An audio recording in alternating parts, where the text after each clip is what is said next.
Well, hello, hello, hello. How are you doing on this beautiful, very beautiful day that the Lord has made? Well, all is well. I hope you guys had an enjoyable day today. My great nephew and I, we had quite an adventure today. At least I did. He did too. He did too. But all is well. God seen us through it all. He went to the dentist. He had two small cavities in his back teeth, and they wanted to put him under because they said that sometimes, um, don't mess with it. Sometimes,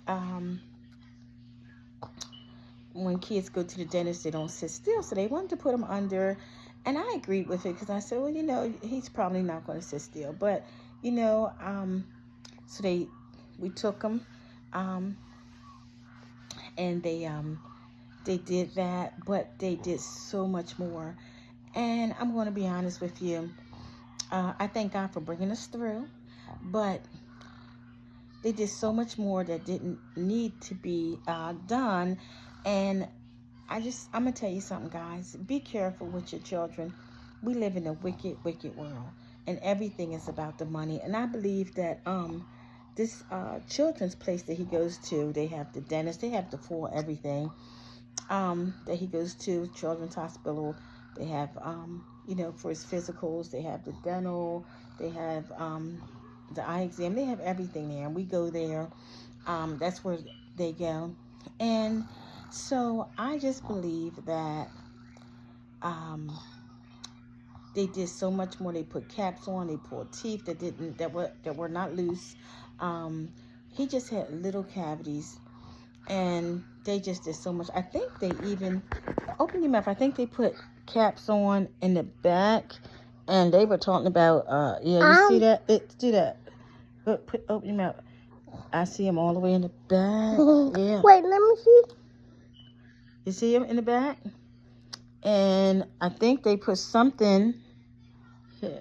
I think they put something in the front tooth too. Let me see. Hold on a second. No, it doesn't look like. Wait a minute. Look like they were. I don't know what all they did, but they did tell me. I have it written down, but they did way too much, and they put him on so much anesthesia that he did not have a good reaction when he came out of the anesthesia. When I came in, he was very, very combative. This is not. I've never seen him combative before, but he was very, very combative. I couldn't get his clothes on. It took two nurses for us to get his clothes on. Every time we put his shoes on, he kicked them off. We actually had to go out. When I took him out, he didn't even have shoes on or his coat on. We couldn't get it on. That's how big his reaction was from the anesthesia, and that wasn't good. It wasn't good. He wouldn't walk. It was just so bad. It was so bad. I do think that they should not have let us leave like that. I didn't know. This is my first time experiencing this. So all's well that ends well, that's for sure. And I thank God for seeing us through. But even when we got home, I had to hold him down for like a good hour. He cried for hours and hours. I had to hold him down with my legs over his legs, my hands over his hands, because he was really just being combative, like jumping all around, trying to pull everything down. And that's not him. That's not who he is. And so he finally came out of the anesthesia. And so the other thing that they did while we were in the hospital, and the people were so nice. I just believe that the orders come from high above. Say, hey, if these certain people come in the hospital for these certain things, let's escalate it to this because it'll bring us more money, regardless of how how it impacts the patient, which is my great nephew. But so that's what I believe. And so the nurse was giving him something. I'm like, what are you giving him? I'm thinking she's giving him Tylenol or something to calm him down.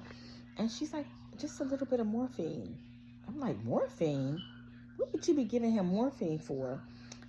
So she's like, oh, because he's had a lot of work done and blase blase. And I'm like, do not give him any more morphine. Don't do that. I don't care what the orders say, what they say. Do not give him any more morphine. Do not do that.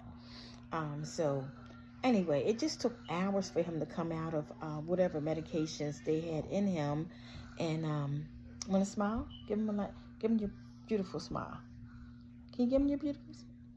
A smile, not your teeth. You're showing them your teeth. So anyway, I just thank God for being with us, pulling us through. But I tell you,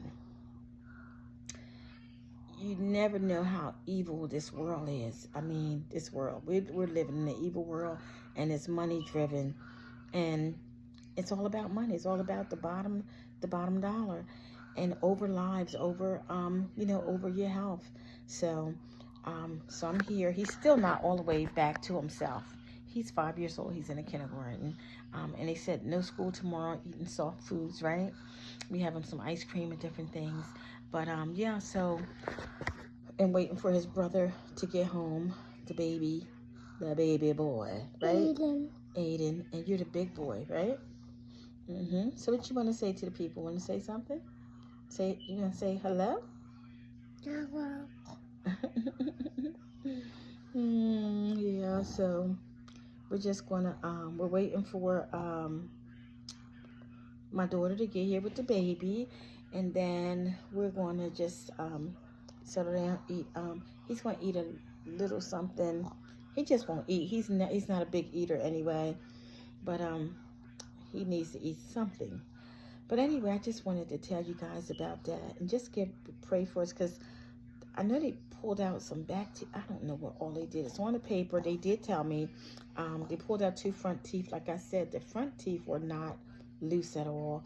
And they did some things to the back teeth. And they wasn't even loose when I didn't even tell them.